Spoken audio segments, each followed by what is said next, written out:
Good afternoon to all of you. So we are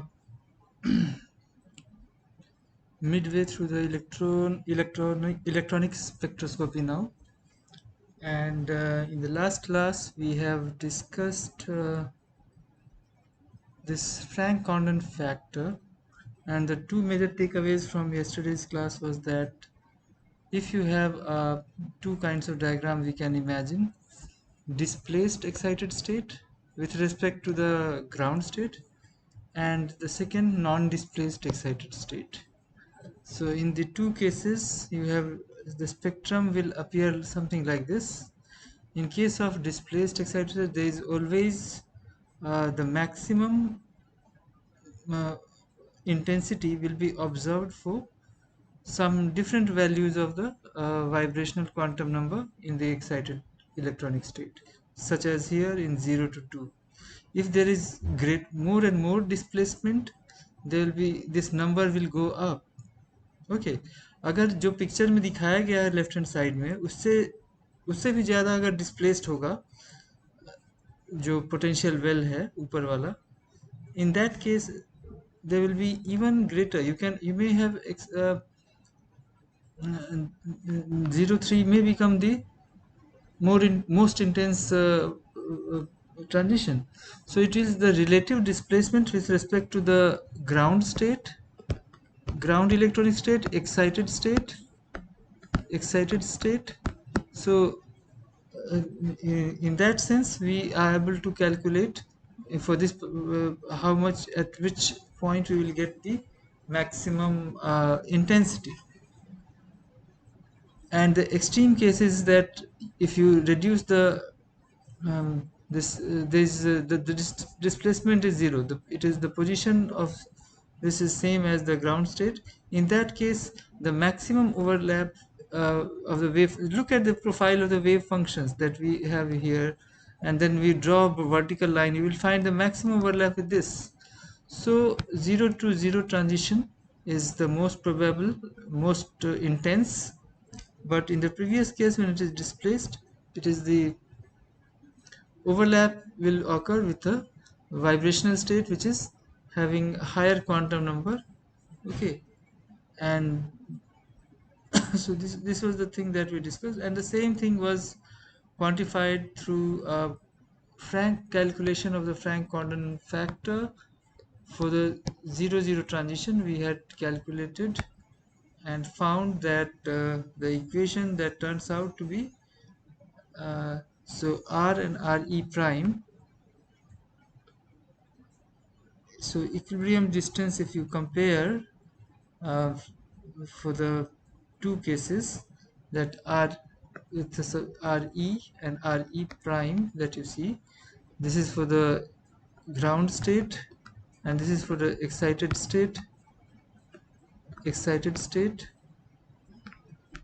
equilibrium distance. So the bond length, these are the two different bond lengths in the two electronic states. And then the final expression that we had was something like this. So this term coming as exponential, so you can plot the Frank this equation profile of square of this overlap integral is called, this is your Frank Condon factor, and this is what gives you the um, Frank Condon factor. So this factor tells you about how intense a particular transition is going to be. So when we are comparing this 0, okay, so when we are comparing this fact thing with, and gradually starting from 0, like variation of this thing, 0 1 2 something like that up to, so that is shown in the on the x-axis, and accordingly we find that it is gradually decreasing. So this is an exponential decrease that we have seen, e to the power minus x square. The form of the equation is like this. So the value of Frank Condon factor, this is the Frank Condon factor, and we can see that Frank Condon factor is plotted on the y-axis, and in this case it is the exponential decay profile that we are getting. Okay, so now we were discussing so this was the story of the vibrational lines appearing in the electronic spectra. Now each of these vibrational transitions are also associated with rotational states, so rotational transition is also possible to happen. So each of these vibrational transitions will be accompanied by rotational transitions, and so you may have some PQR pattern, branching pattern in the vibrational vibrational spectrum in each of these vibrational transitions, and so the structure becomes more complex if you look at this in this point from this point of view. Uh, so but so what you are observing in a typical rotational vibrational spectrum and this electronic electronic spectroscopy that we are observing is that in both the cases you can observe PQR, but there is a larger change in the bond length. A simple vibrational excitation, there is small change in the bond length, but when you are having electronic excitation, there is a huge change, there is substantial change in the bond length. Okay, so that is a very one factor which will strongly affect the rotational branching pattern in the PQR branches that we observed earlier in vibrational rotation spectra. Okay, so now let's in the ground state, let's assign this because the bond length will change, so the rotational constants B bar will be different for the two cases, and so we are writing two different form of this um, rotational constant with two different colors and prime signal also you can see. So B prime is the rotational constant for the excited state where bond length is longer, equilibrium bond length is longer as compared to the B capital, which is ground state, which is at lower level. So you can write the expression that you have earlier learned for the energy of the rotational state HCBJ. So this is the in terms of Cm inverse, and you can also write equation for the excited state when it goes to the electronic excited state, and the rotational energy there, how it will be affect energy levels, how they are arranged. So this is the expression, and then we are going to trying to understand how these rotational transitions would appear in the electronic spectrum. Can we see it is possible to see them or not? So so uh, okay, so we have three things. Sorry. So when you are trying to locate the P branch, del J is -1. So you can write an equation for the original uh, position of the mu bar of the vibrational peak, and then these terms will come when you try writing the full equation for each of these equations. So when you consider each one of these and start writing the equation, you will arrive at this particular equation when you put del J -1. Okay, similarly you can find the for Q branch the expression of energy that at what energy value of this Cm inverse in all these things are in Cm inverse. So at what wave number, at what frequency at what frequency you will observe this Q branch, so that is given by B prime. So this is for the excited state rotational constant. So excited electronic state, and in the excited state you have the rotational constant is like this, whereas this is the ground state. ground state rotational constant. So these are the two things that we are comparing that will be needed when you are trying to calculate. And expression for the R branches, again when you substitute these values, taking this from these two equations, you arrive at something like this. So these are three expressions that we can arrive at easily when we write the full expression for Ej in the ground state, Ej prime for the excited state, and then PQR branches should appear like this, should be given by this equation. Okay, so now let's assume that the electronic excited state is displaced with respect to the ground state, which is most common case, and so the bond length would be larger, greater. If bond length is larger in the excited state, then it will be the value of rotational constant is going to be lower than the ground state. So excited state and state and the ground state comparison, if you do, then excited state will be having a smaller value. The rotational constant value will be smaller for the excited electronic state and larger for the ground electronic state. So now you work out this detail. B prime minus B capital will be always negative. Turns out to be negative. That means as you increase the value of J, this this will it will gradually decrease. The overall appearance of the lines, the position of lines will appear at decreasing wave numbers, and it will appear like a not a well spaced lines, but at one point you will have a lot of lines appearing together, so that is called band head. So band head appearance will be there in case of when b minus b prime minus b capital B, that we are comparing rotational constants in the two states, is greater than this particular factor, and we get a version. The second case scenario is the reverse one, when B prime is having greater value of this rotational constant. So in the excited state we have a greater rotational constant, that is the bond length is smaller in that case. So if that happens, then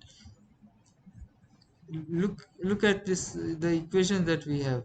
In the first case, R branches, this was affected. Okay, they were moving successfully to the because this was negative in that case, but when it is there is no response in the other case, when the trend is reversed. uh, so in this case what we observe, that this value, when you look at this equation and then try to understand here, when the bond is shorter in the excited state, this kind of condition is very rare, but sometimes it may happen. uh, so when the bond's excited state is in the bond length in the excited state is shorter, that means the well is slightly placed to the uh, left hand side in this x-axis, and in that case this will the b prime minus b will be positive. So in such cases there will be convergence in the p branch. So in one case we have convergence. So if this is the condition, convergence appears in the R branch, and if in the other case, when the excited state has bond is shorter in the excited state, convergence appears in the P branch.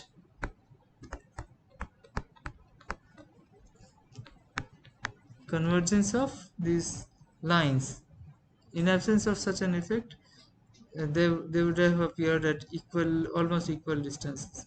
But because of this, there is a convergence, and they appear at the head, just like head protruding out of some window, like that. So it is due to the convergence of this that you get this kind of pattern is likely to be obtained. So now what we already know a few things about electronic spectroscopy. That is because you have knowingly or unknowingly you have been studying this spectroscopy right from understanding a hydrogen atom to multi-electronic atoms. And so now, um, so there is we are able to, we in a polyatomic molecule we will have small group of atoms, for the functional groups, some small group of atom which we know as functional groups. Functional groups will be in a molecule usually determine have some special absorption properties that gives you the color if it absorbs in the visible region, and in the UV side, ultraviolet side, you will always have absorption for any molecule that bring in. So we are going to discuss some examples here. Let me start with the carbonyl group C double bond O, so ketone or aldehyde that we are talking about. In such case, there is a spectrum. If you look at the absorption spectrum, you will always see a 290 nanometer, a peak at 290 nanometer for such all carbonyl compounds.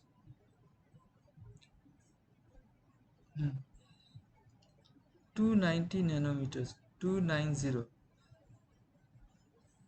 So anything that gives you the perception of color, any material, any molecule that has a strong absorption in the visible region, UV vis region, they are called chromophores. Color bringer, or in Greek it means chromophore is a Greek word which means color bringer. Okay, so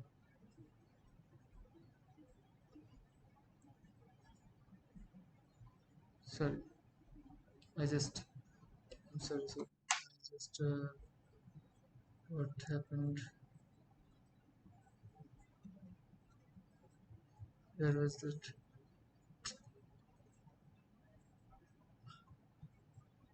I just pressed the button hard, so it went through all of this. Just a moment, where was that? Yeah, so convergence. So now we were talking about this, the specific case of carbonyl, as one of the carbonyl is being treated here as a chromophore, a special a group of atom that has special absorption characteristics. So what we will observe, so this kind of thing you will in an organic molecule, polyatomic molecule, you will see this kind of transition. Even in C double bond C double bond, you will see what CC double bond pi electron. So this is the ground state, and this is the excited state. So this is a transition which happens when you have absorption of light. Okay, so what you are seeing here, okay, this is the sign of the wave function that we are talking about. So pi to pi star, when we say pi to pi star transition, pi to pi star transition is happening, and in this case what we are finding here, so I told you to visualize this as a, it is not that something, there is a basket, there is a bucket where one electron is there, it is now jumping to another bucket. No, nothing like that happens. This is a one wave, electron wave, it is transforming into another wave, which is a three-dimensional wave, having the sign of wave functions like as shown here. So this is your uh, pi to pi star transition visualized in this manner. Okay, it is the transformation of the wave from one waveform into another waveform. These are the angular part of the wave functions, total wave functions that we can talk about. So this is the pi to pi star transition, which is visualized through this in this manner, and what we call it pi to pi star transition. Okay, what you read, pi to pi star transition. That's what you how you read it. Okay, so usually the energy, if you calculate in a typical CC double bond, it is about 7 electron volts. For an unconjugated double bond, simplest CC double bond will have this kind of situation, and so if you calculate it, it will appear at 180 nanometer in UV region. So this, if the double bond happens to be a part of a conjugated chain, then due to the conjugation, the orbital spacing will change. It will come closer to each other, and as they come closer to each other, the pi to pi star transition will have less energy requirement, and so it will now move to a longer wavelength, and in some cases with a substantial degree of conjugation, it might move to the visible region. So that kind of situation we will see in a short while from now in the next slide. And actually this idea is involved in the extreme uh, case of conjugation that happens in case of rhodopsin, the mechanism of vision that we are talking about. Our eyes has some this kind of pigments which gives you the sensation of colors observation. It is so that rhodopsin or something like that, something is there that is having this kind of extended uh, you have pi to double bond and then conjugations, a very long conjugation, multiple groups involved. So the energy requirement comes down when you have conjugations. This is what you already know. uh, so that carbonyl in carbonyl compound, if you are looking for the lowest energy transition, that comes from the lone pairs of electrons that is an oxygen atom. So lone pair uh, lone pair of electron is the one that is it is a, we usually put it as a orbital which has not taken part in bonding. It is non-bonding electrons, non-bonding molecular orbital. So in molecular orbital, it is the case of non-bonding. So those pair of electrons which had orbital wave function which is not, there is no counterpart available on the other, so the net bonding, it has same energy before formation of the molecule and after formation of the molecule. So that is a lone pair, non-bonding electrons. So the example here, when you try to visualize oxygen atom, oxygen has this lone pair of electron. So N, this is the lone pair of electron in p orbital. Okay, so perpendicular to the plane of the screen that you have, mobile screen or laptop screen that you have, and the other two pi interactions that you see is between the other two p orbitals. So this is the pi star. Note, this is the representation for the pi star orbital. You know this, why we are drawing like this? See, this is carbon, this is oxygen, carbon, oxygen. Okay, so carbon and oxygen, that how you can visualize this. And so are you able to understand the drawing that you have? Plus minus plus minus, this is the anti-bonding combination of the two orbitals on carbon and oxygen.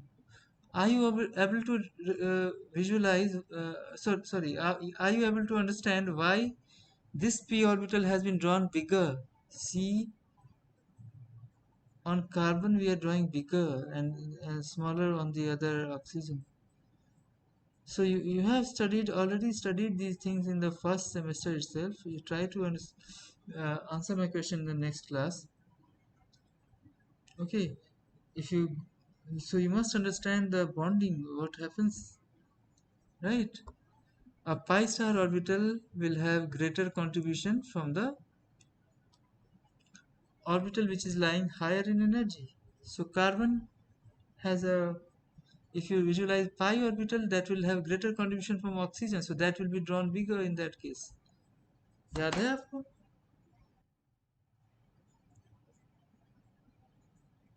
Do you remember this?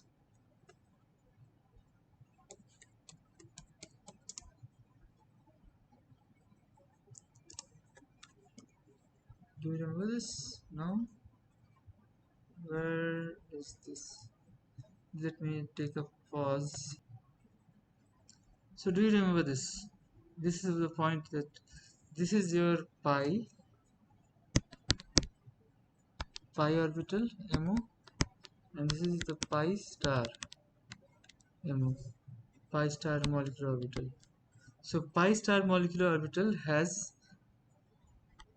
less contribution from the oxygen and greater contribution is from this. You remember this, no? If the two orbitals, combining orbitals, have A, B, so this orbital have, so if this happens to be A B kind of bonding, and so this is anti-bonding, this is bonding, so relative contribution something like this, it will contribute more to this. 70% of this orbital is going into this, and this one is almost contributing 30% to this orbital to make this bonding MO, whereas this one will have the 70% contribution, 70% contribute करेंगे, this will contribute 30% to this. So that is reflected in the picture. So that this aspect of molecular MO diagram is reflected in the picture when you draw, right? So जो bonding MO है पाई, उसमें oxygen, देखिए oxygen के side में बड़ा है ज़्यादा, the electron density is more, it has greater contribution to this orbital, whereas on carbon side it is less.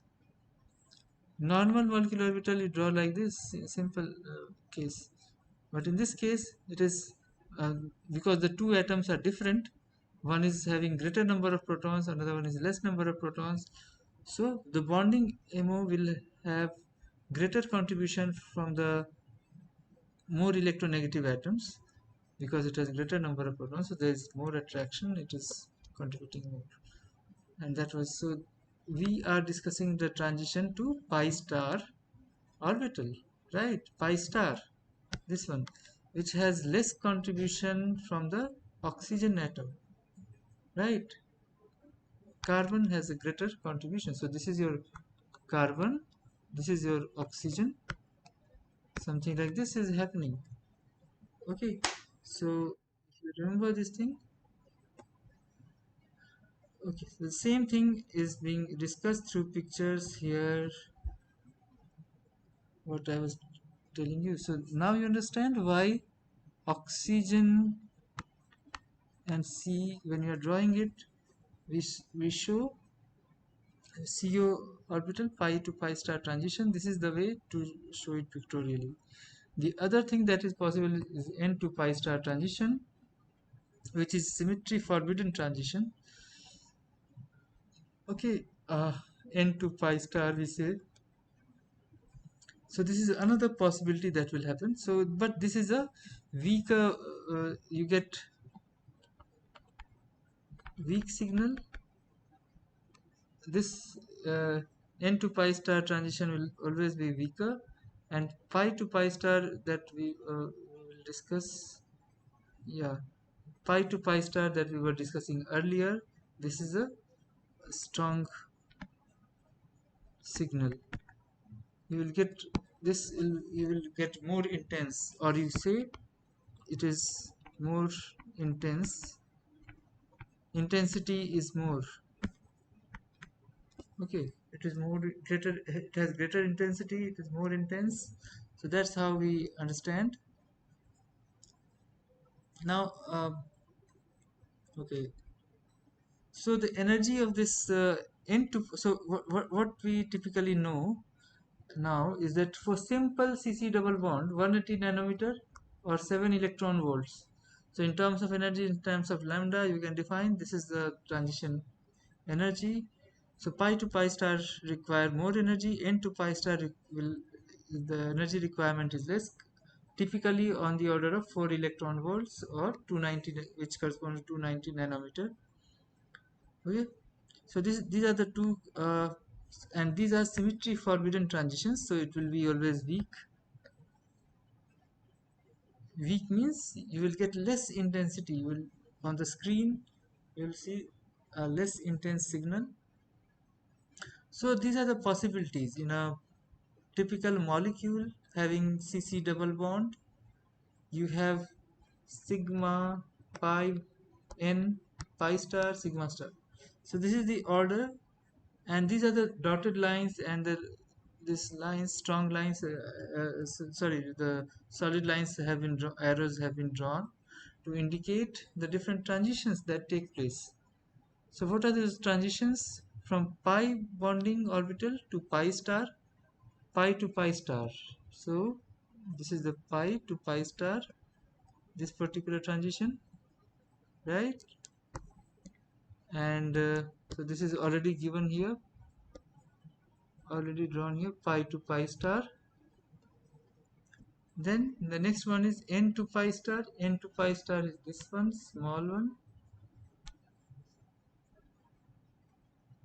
Then n to sigma star. n to sigma star ये वाला है, n to sigma star. ठीक है. सो ये सारी possibilities हैं जो transitions observe की जाती हैं. So in addition, in alkanes, you will also find sigma to sigma star transitions. So that is the sigma to sigma star, the longest, the highest energy transition. ये वाला जो आप देख रहे हैं, ठीक है. कौन सा? ये डॉटेड वाला, this one, sigma to sigma star. ये जो ट्रांजिशन है सिग्मा टू सिग्मा स्टार है. And sigma to pi star, ये सिग्मा टू ये पाई स्टार है. So sigma to pi star भी पॉसिबिलिटी है, बट ये सब यूजुअली कम ऑब्जर्व किया जाता है. So these are the possibility. So these are usually having weak absorption. The solid lines that we have drawn are the strong absorptions, relatively stronger signals, and the dotted lines are usually much weaker in intensity. So this is the situation that we have, practical thing.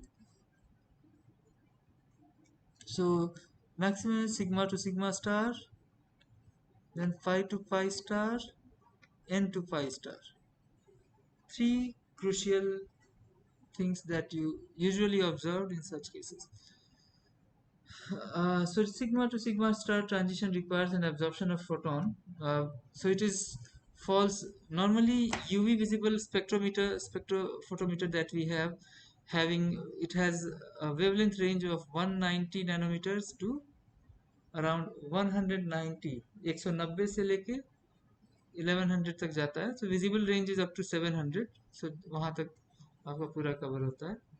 UV Vij range से भी higher energy का होता है sigma to sigma star transition.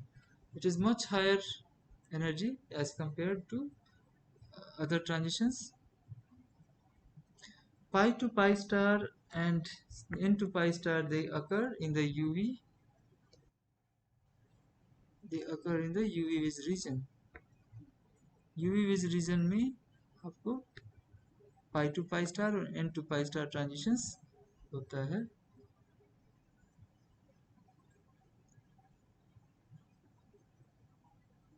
So this is a table that summarizes what is typically observed.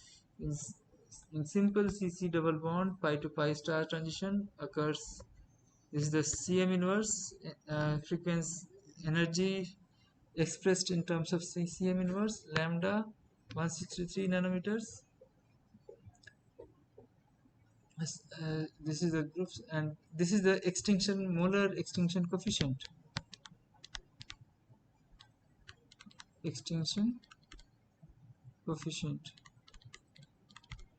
Molar extinction coefficient. So this is this. So what does this tells you? This gives you uh, about. This tells you about how strongly photons are going to be absorbed. What will be the absorption? About the intensity. So this, if it is going to be absorbed very strongly, then intensity will be high. So higher intensity. So this one is high intensity. You can see this. Whereas n to pi star, look at this. It is 10-20 order. So this is low intensity. So epsilon, the molar extinction coefficient, is the something that tells you, is a measure of the photon absorption rate, how strongly the photons will, at what rate the photons are being absorbed. If it is strongly absorbed per second in a given time, if more and more photons are absorbed, then signal will be high. So n to pi star is weaker. The reason is clear, because it is symmetry forbidden transition. So it has to rely on the assistance of the vibrational modes. That symmetry must break for a short period, and then only photon will be absorbed. So that's why it is having lower intensity. And the energy, in terms of energy, it is low energy. Lower energy. This is higher energy. So pi to pi star is having high intensity. It is also having higher energy. N to pi star is lower energy and also having low intensity. So, and in case of water, you have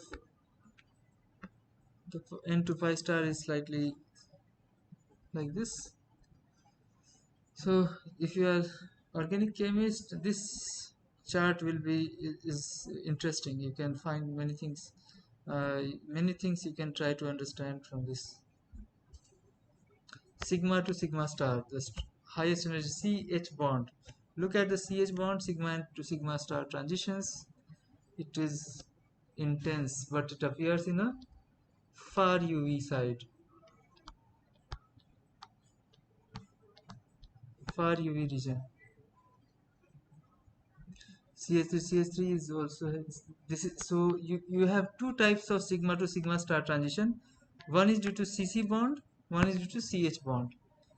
So both of them lying in this range in the far UV sides.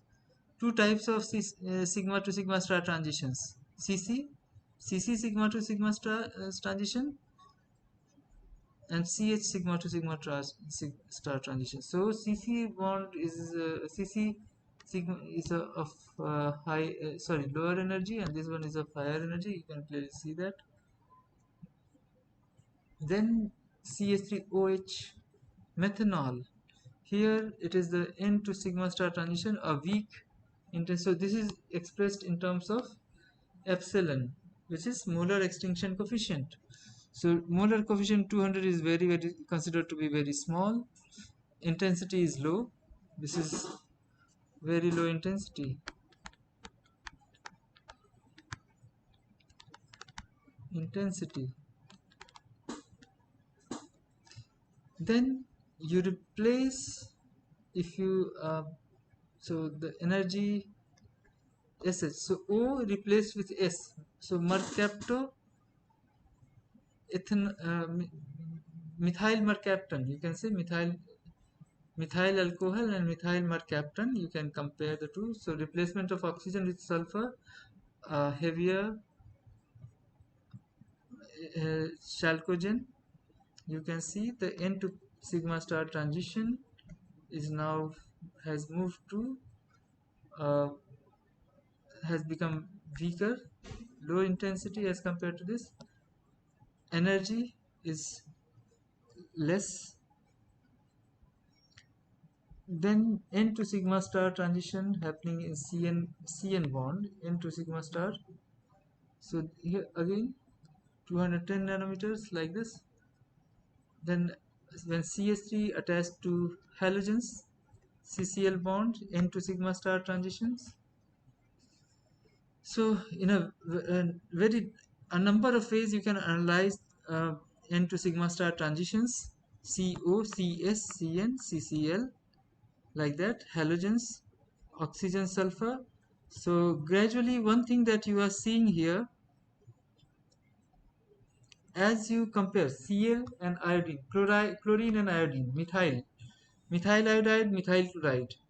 Methyl iodide is of lower, shifted to longer wavelength, low energy, lower energy.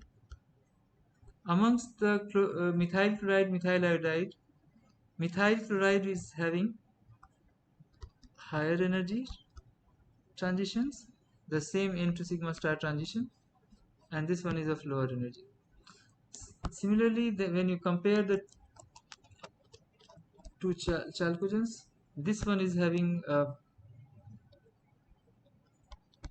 higher energy, this one. So as the mass of within the same group, oxygen, sulfur, when sulfur binds to methyl group, the transition N to sigma star transition comes down to lower energy.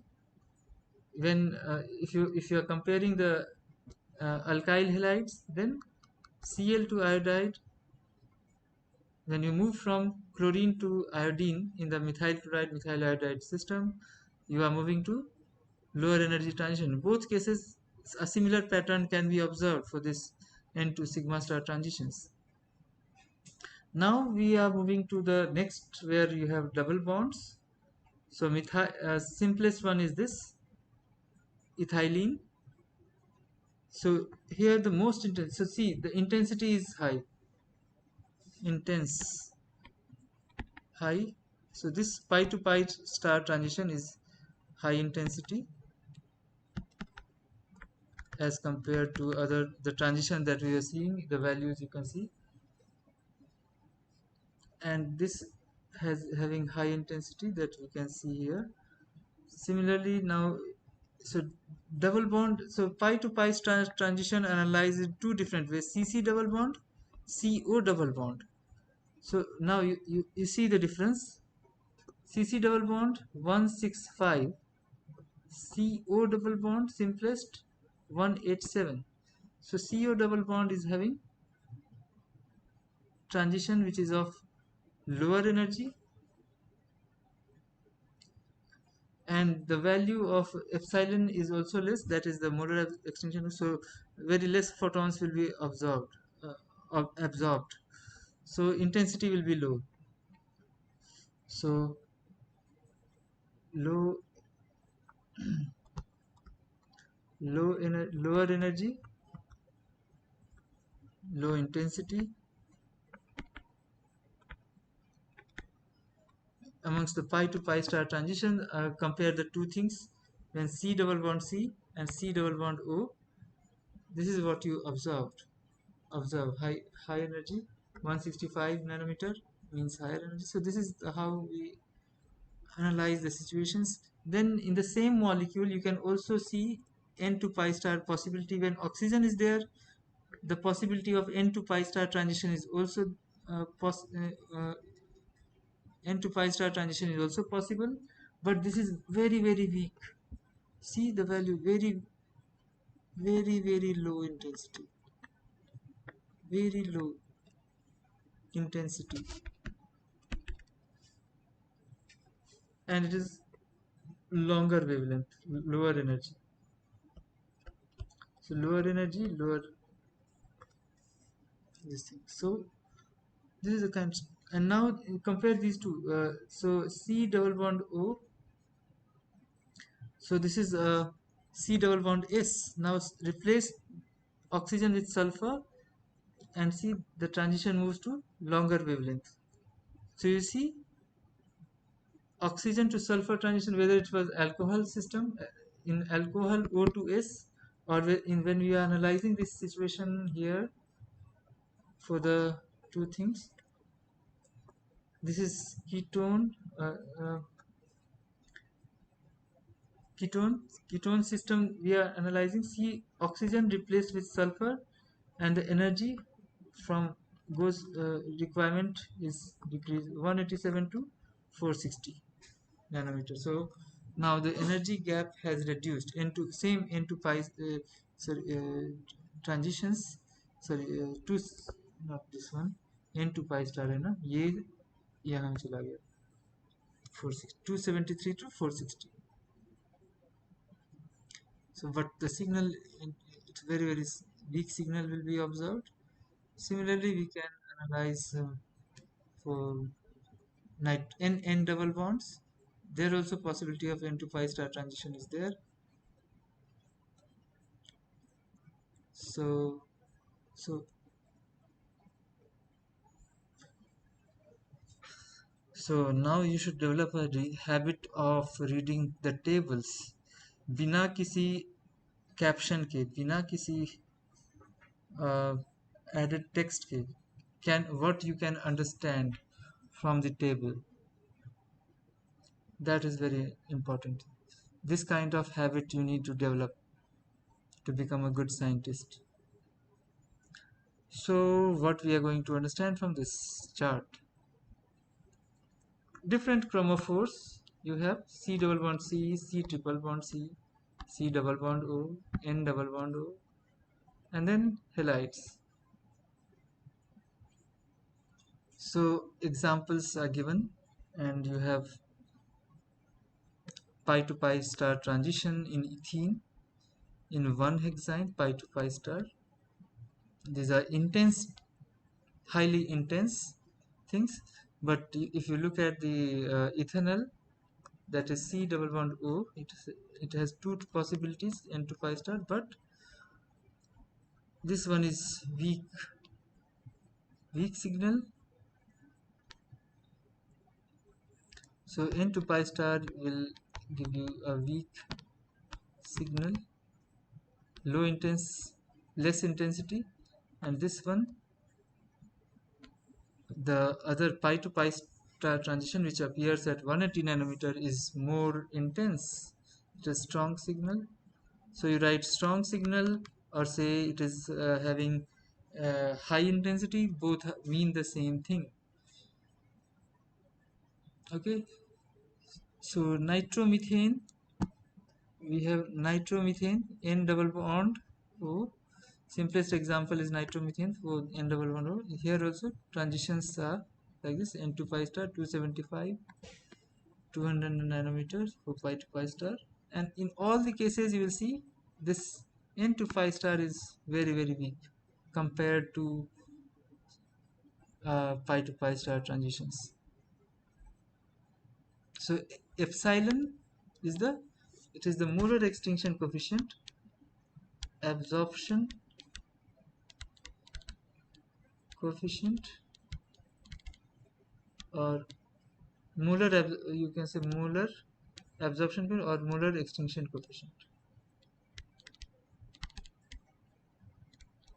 Molar absorption coefficient or molar, you can say anything. And the last one example is for the methyl halides, alkyl halides, methyl bromide, methyl iodide, things like that. Their transitions again 205, 255 into sigma star. So here the n to sigma star transitions can happen. The solvent is shown, hexane. Okay, so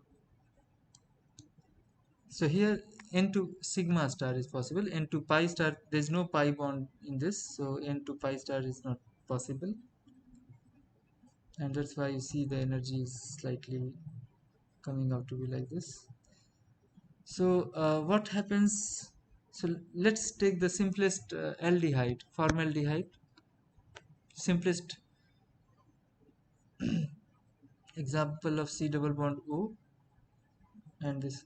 So here in this case, n to pi star transition appears at less than this is at 290, right? So this is at 290 nanometer with low intensity,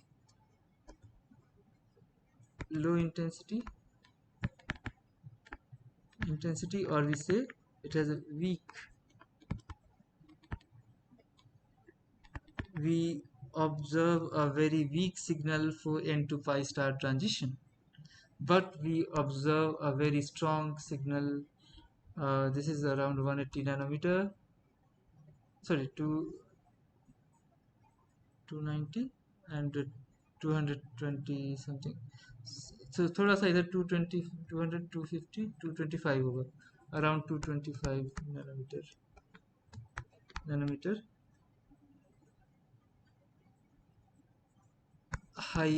So we say that this is highly intense,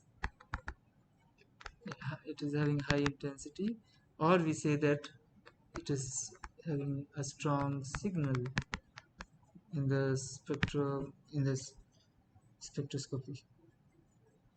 Now what will happen if we increase the double number of double bonds in the chain? See, this is the extreme cases. The two extreme cases are discussed here. One having isolated C double bond O, and then the same C double bond O having how the two transitions n to pi star and pi to pi star will be affected when it is conjugated C to pi star, C double bond O. Okay, so n to pi star appears at 512 visible. Now it is in visible region. The visible region, it has come into the visible region, and that one, the previous pi to pi star transition, which was appearing at something 225 nanometer, now it appears at 343 nanometer.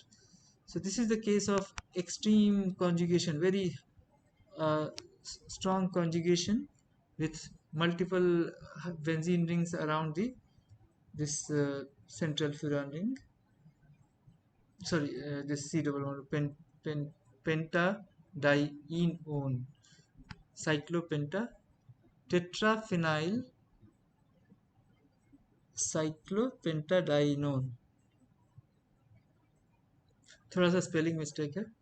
So this is the, so due to the conjugation, the two things are contrasting because it is in isolated one, it is all appearing, n to pi star is appearing in the UV region around 290 nanometers, but when there is conjugation, if you go on increasing the degree of conjugation, it will move to from 290 to 512 nanometers, same n to pi star transition of this C double bond O.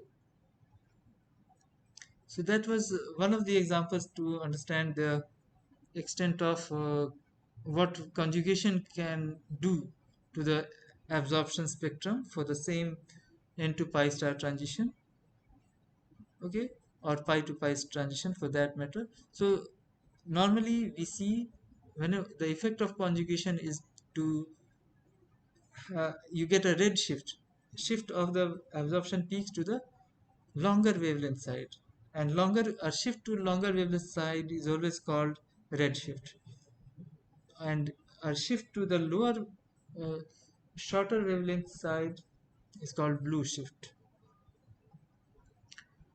So to further understand the effect of conjugation, let's draw the start the C ethylene, C double bond C, and then you from ethylene to butadiene. So ethylene, consider ethylene as a basic building block. and take two ethylenes to combine them to make a butadiene. So initially in case of, so this is one ethylene. So just like you draw molecular structure, MO diagram. So you have ethylene here, ethylene, two ethylene combined to give you butadiene, right?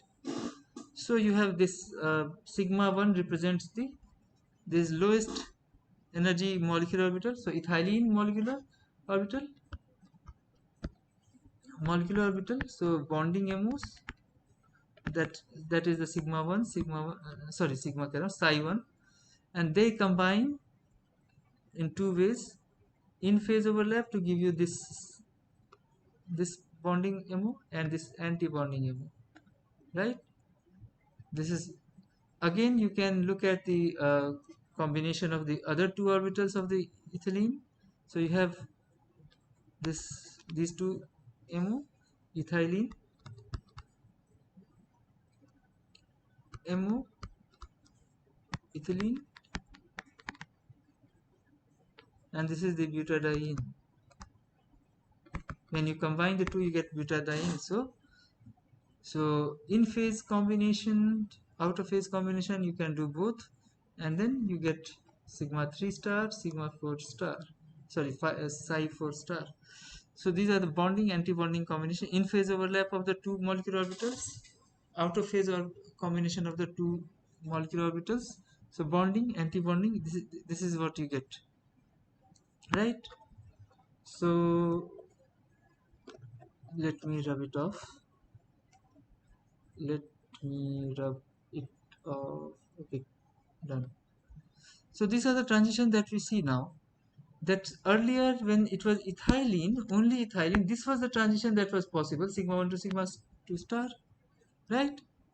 From, so we were having earlier in pure ethylene, in ethylene, this was case of ethylene, this is butadiene, ethylene.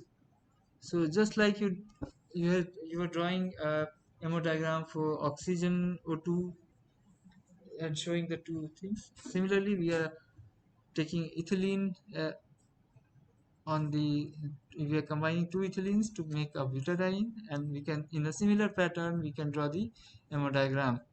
And so now what you see, that one more transition is possible, which is of much lower energy, that is psi 2 to psi 3 star. And so this is of the transition is now possible when we have combined the two ethylene molecules, and this is what you see. So the energy, low low energy transition is possible, and so this will reduce the gap, reduce the energy requirement, and it will shift to the longer wavelength side. And in a similar fashion, you start with ethylene, make butadiene, then you go to hexatriene. Gradually you will see that this energy is now goes on reducing. Energy requirement for the lowest possible electronic transition, lowest energy transition, is now less. The energy required to promote one electron to the next energy level is less because of this conjugation. So now you understand the construct, how the hemodiagram has been constructed. Practice. Okay, next time you will practice in your own notebook. Try to make ethylene to butadiene by yourself and try to understand. So similarly, if you increase this, add another unit of ethylene. Once you have butadiene is formed, then combine butadiene with another set of ethylene, you will get hexatriene, and in a similar way you will get further reduction in the energy gap between the HOMO and LUMO. So this was highest occupied molecular orbital, this was LUMO. So HOMO, LUMO. So you can say that this HOMO LUMO gap, lowest unoccupied, and this goes on reducing gradually. And so you can further extend this scheme, hexatriene, and then extreme condition is what we have the carrots. You see carrots, carotene is the component that is present, and it is visible to your eyes. It absorbs at 470 nanometers in the visible region. So see how many carbons are involved in conjugation. So many CC double bonds you can see here: 1 2 3 4 5 6 7 8 9 10 11. 11 double bonds alternating. So this that's so because of this extended conjugation, you can you can expect a very large decrease in the energy, which appears like this. Okay, okay. So in a similar way, we can find the effect of solvents on the electronic spectrum. Okay, so this part we can discuss next time. ज़्यादा लंबा नहीं खींचेंगे आज. Okay, so we will discuss the effect of solvents and some more interesting things in the next class. And after that, we will talk about the fluorescence spectroscopy, luminescence, fluorescence. So all these things. So that is the another part of electronic spectroscopy that we will discuss. Let's see. Most probably we'll discuss day after tomorrow. नहीं परसों तरसों कभी एक बार Sunday को आपका test होगा.